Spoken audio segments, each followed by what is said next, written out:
Association Boxro. Igas Klimas, a big monumental day for yourself and your business. Alexander Usyk signs with the Skill Challenge. Just explain to us how this deal came about, when the talks initially started, and why you feel this is the best move for Usyk in this stage of his career. Well, as everybody knows, we already been here with to fight Joshua, where Alexander, it was a rematch, and Alexander became a winner of that bout, and that's how we met with Prince Khalid, and we were very pleased here, welcomed very warm, and Amer, who is a good friend of mine, he became here running and helping Prince Khalid with a skill challenge, and we've been talking about that, and because we see future of a big fight in the end of December, and it's a no-brainer to come here and to be working with people who's waiting for you, who wants to work with you, and it's just a pleasure, and for that we are very thankful to Saudi Arabia, Kingdom of Saudi Arabia, and to Prince Khalid. Interesting stuff. And then what is the plan? So I know everyone's talking about the potential Fury fight in December, but if Usyk comes through Dubois, if Fury is not on the table, who else do you think he could potentially fight in December? Well, by the end of the year, if Fury is not on the table, it's would be somebody else with a WBC belt, and that hard to say. I don't know the Fury's path, but even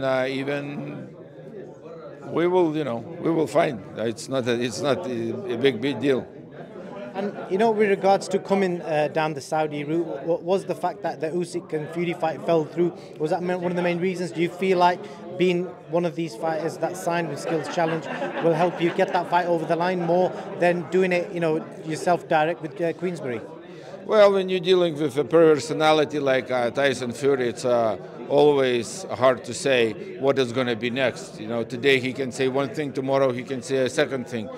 Signing here Usyk, it doesn't mean like we guarantee we're going to get a Tyson Fury, and but he's not the biggest fish in a pond. If he comes, he comes. If not, we will have a different path to go. Right now, for Alexander, his main thing is to go with mandatory at the WBA with Daniel Dubois.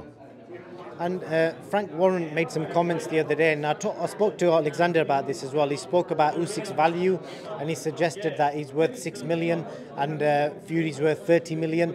Your response to them comments about Usyk's commercial value? As today, Fury worth nothing, and you can't compare how much Usyk worth, how much Tyson Fury worth. Usyk already worth it $30 million before that. And I don't understand those people, when they're talking about who worth what. Fury without Usyk, nobody. He was basically referring to the purse bid with Dubois and Usyk, and his example was he felt if Fury fought Dubois and that went to purse bids, the bid would be $30 million. That's the comment he was making. This is only perspective, this is only speculations. And then with regards to, obviously, December, let's just say the fight is on the table, Usyk-Fury. What do you think will be the biggest challenge in getting it over the line? Probably the biggest challenge would be for Skill Challenge to talk to that knucklehead and to make it happen. I've not heard Tyson get called a knucklehead before. That's quite funny. And then with regards to pulling out, last time when your negotiations were so close, was the perspective of signing with Skills Challenge the reason you guys pulled out the negotiations, or was it just a case of enough was enough? It was enough was enough. It's I personally, from my experience, I couldn't tell who's that was a Tyson Fury, was the people around him, it was his promoters, his manager. I really don't know. I just, I didn't talk to Tyson Fury, so I don't know what his was opinion. We've been talking to his promotional team, and every time they were bringing this and that, and one day we just say, okay, we can't take it no more. That's it. We gotta walk. Interesting stuff. And then moving on to Daniel Dubois again. I don't know if you're aware, he's parted ways with his trainer Shane McGuigan, who's had a lot of success under. Are you aware of the fact that he's not with Shane McGuigan anymore? Yeah, I read in the news, but I don't follow his career. I don't follow who he's trained, whom he sleeps with, where he goes to drink or eat or whatever. I don't follow that, so I don't care. You don't think it'll make a difference leaving a trainer that you've had a lot of success with and jumping camps? I think the reasons, the rumoured reasons are it was a family dispute. I don't think it's going to make any difference who's going to be training him. He can have best trainers in the world, and it doesn't really matter. How do you see that fight playing out? Most likely stoppages in the later by Alexander.